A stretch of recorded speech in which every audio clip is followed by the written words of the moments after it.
Hello everyone, welcome you all my channel Learn Physics by Lakshmi Bhardwaj. In the previous video we have learnt about the Poisson's ratio. Today we will learn about energy stored in stressed elastic bodies. अब discuss करते हैं हम कि जो stressed elastic bodies है वो होती क्या है। मान लो एक स्प्रिंग है, ठीक है, उसके ऊपर हमने दोनों एंड से फोर्स लगाया यानी उसको एक तरह से खींचा, तो वो क्या हो गया, एक स्ट्रेस्ड बॉडी हो गई। अब स्ट्रेस्ड इलास्टिक बॉडी क्या होगा, जब हम उस डिफॉर्मिंग फोर्स को जो हमने दोनों एंड से पकड़ के उसको खींचा है उसको हटा देंगे तो क्या होगा, वो जो स्प्रिंग है अपनी ओरिजिनल शेप और साइज को वापस गेन करने की कोशिश करेगा। दैट इज इलास्टिक बॉडी, ठीक है। तो यानी वो जो स्प्रिंग है वो कैसा हो गया, एक स्ट्रेस्ड इलास्टिक बॉडी हो गया। क्लियर है। अब हम देखते हैं कि उसके अंदर कितनी एनर्जी स्टोर्ड होगी, किसकी वजह से, जो हमने फोर्स अप्लाई किया है उसकी वजह से। क्लियर है। तो क्या करते हैं हम, सबसे पहले स्प्रिंग के ऊपर हमने डिफॉर्मिंग फोर्स अप्लाई किया है, ठीक है। डिफॉर्मिंग फोर्स का क्या मतलब है कि वो फोर्स जो उसकी कन्फिग्रेशन में चेंज लाने का काम करेगा, ठीक है।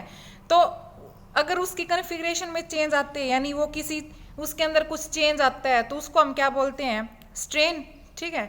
स्ट्रेन वही तो होती है चेंज इन dimension upon original dimension. Clear है।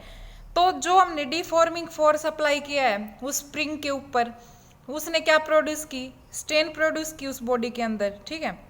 यानी हमने कुछ वर्क किया स्प्रिंग के ऊपर तभी तो उसने स्ट्रेन प्रोड्यूस किया है, ठीक है। वर्क डन क्या, अगर हम उसके ऊपर उसको हम दोनों तरफ से नहीं खींचते, दोनों एंड से नहीं खींचते तो क्या होता, उसमें स्ट्रेन प्रोड्यूस ही नहीं होती। इसलिए जो हमने वर्क किया ना उसकी वजह से उस बॉडी में क्या प्रोड्यूस हुई है, स्ट्रेन प्रोड्यूस हुई है। क्लियर है।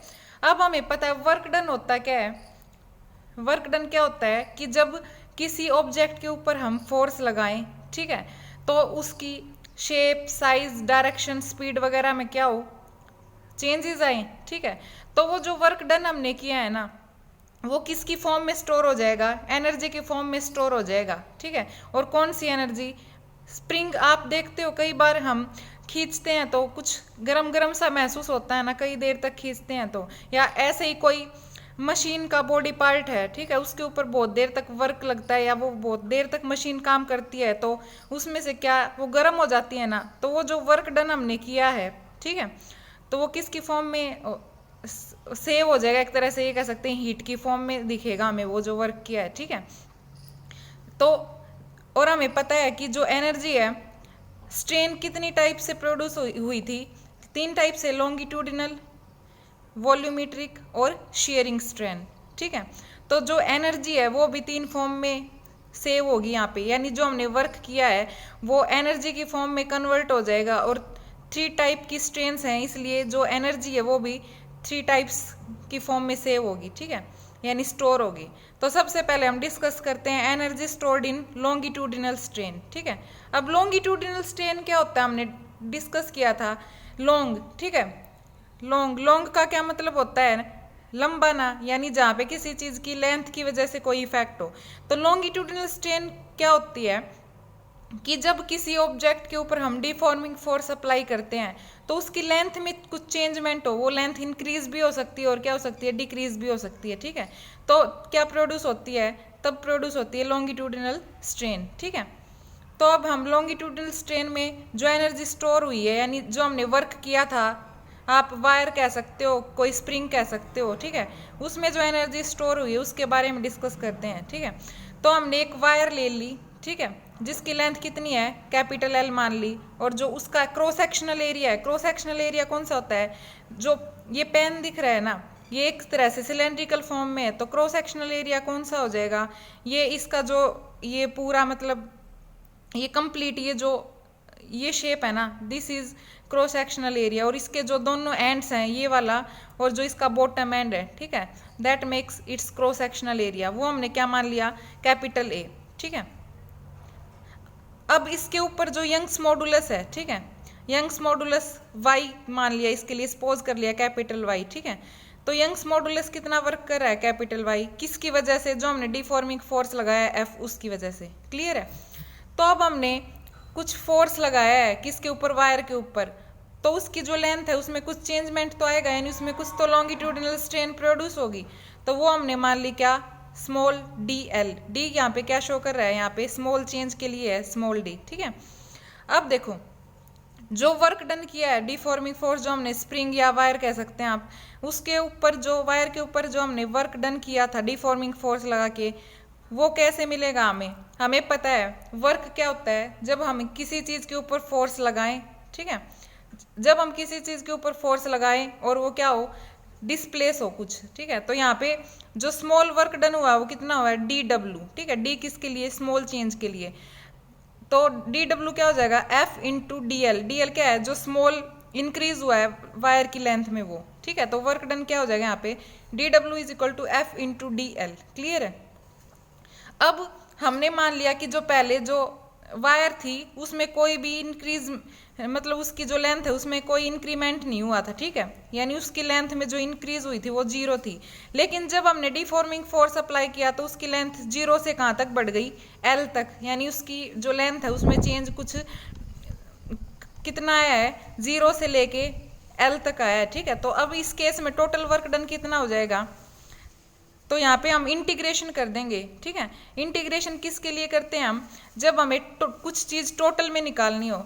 ये तो स्मॉल वर्क डन निकाला है ना हमने, अगर हमें टोटल वर्क डन निकालना है तो हम क्या कर देंगे, इस इक्वेशन में दोनों साइड इंटीग्रेशन अप्लाई कर देंगे, ठीक है। अब इंटीग्रेशन क्या होता है, जो डिफ्रेंशिएशन होता है ना उसका अपोजिट होता है। तो ये जो डी है यहाँ पे डिफ्रेंशिएशन को दिखा रहा है, और differentiation is opposite of integration, this symbol is integration, ठीक है।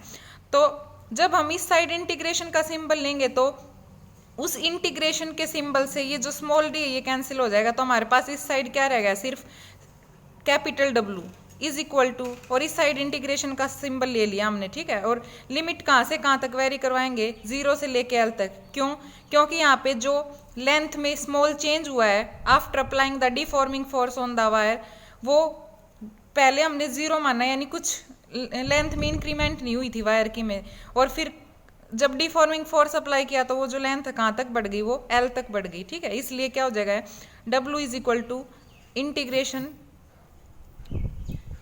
Varying from 0 to L F into D L, clear है। अब देखो, अब हमने यंग्स मॉडुलस निकाला था, ठीक है। यंग्स मॉडुलस किसका रेशो होता है, normal stress to the longitudinal strain, ठीक है। क्या होता है, normal stress to the longitudinal strain. ये हमने यंग्स मॉडुलस डिस्कस किया था, क्या होता है, नॉर्मल स्ट्रेस, ठीक है, यानी F बाय A, यानी फोर्स पर यूनिट एरिया, और इनटू में सॉरी स्ट्रेन क्या होता है, change in length upon original length. तो यंग्स मॉडुलस किस चीज़ का रेशो था, normal stress to the longitudinal strain. तो ये हमने पुट किए थे तो हमें क्या मिला था, F into L upon del L into A, clear है। अब इसी फॉर्मूला को हम कहाँ यूज़ करेंगे, यहाँ पे हमने यंग्स मॉडुलस का फॉर्मूला पता चल गया, क्या आ गया, F into L upon small L into A, clear है।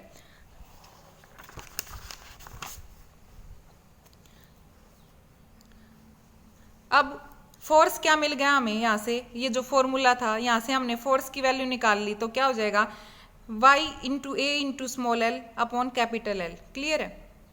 अब देखो जो हमारा हमने इंटीग्रेशन करके जो इक्वेशन गेट की थी क्या थी, W इज इक्वल टू 0 से L F into D L था ना, तो वो फोर्स की जगह यहाँ पे ये जो वैल्यू हमने निकाली है ये वाली पुट कर दी F की जगह, तो क्या आ जाएगा हमारे पास, y into A into small L upon capital L D L, clear है। अब देखो जो यंग्स मॉडुलस है, ठीक है, कैपिटल ए है और ये जो कैपिटल एल है ये क्या है, सारे कांस्टेंट है, तो इसलिए हमने इसको इंटीग्रेशन से बाहर रख लिया। तो अंदर क्या रह जाएगा, सिर्फ integration limit varying from 0 to L L into D L, clear है। अब देखो जब जो टर्म है वो और उसका डेरिवेटिव साथ हो, ठीक है, और इंटीग्रेशन का सिंबल हो, तो उसका इंटीग्रेशन कैसे हो जाता है, जो ये क्वांटिटी है ना उसकी पावर में 1 ऐड हो जाता है और नीचे वही पावर में फिर से 1 ऐड हो जाता है। तो यहाँ पे L की पावर कितनी है, 1 है ना, तो यहाँ पे 1 + 1 क्या हो जाएगा, L की पावर 2, और अपॉन में जो L की पावर 1 थी उसमें 1 ऐड किया था। यहाँ पे जस्ट नीचे सिर्फ पावर्स लेनी होती हैं, वो क्वांटिटी नहीं लेनी होती। तो यहाँ पे क्या हो जाएगा, एल स्क्वायर अपॉन 2 और ये y इंटू ए अपॉन कैपिटल एल था ही जो इंटीग्रेशन के बाहर था। क्लियर है। फिर हमने क्या किया, ये जो लिमिट्स ले रखी थी ना वो पुट किए हैं यहाँ पे हमने, ठीक है। यानी कुछ ये ऐसे हुआ है, इसका तो ये हो जाएगा L 1 + 1, ठीक है, अपॉन में 1 + 1। क्लियर है। ये क्या हो गया हमारा, और ये लिमिट्स यहाँ पे आ जाएंगी, ठीक है, यानी 0 से L। अब क्या होगा, यहाँ पे क्या आ जाएगा हमारे पास, L स्क्वायर अपॉन 2। अब क्या करेंगे, ये अपर लिमिट पुट कर देंगे, ठीक है, यहाँ पे इस क्वांटिटी की जाए तो अपर लिमिट पुट करेंगे तो L की जगह L ही हो जाएगा, और माइनस में फिर लोअर लिमिट पुट कर देंगे यहाँ पे, ठीक है। तो वो लोअर लिमिट वाली टर्म तो 0 हो जाएगी, तो हमारे पास क्या आ गया, L² / 2। अब देखो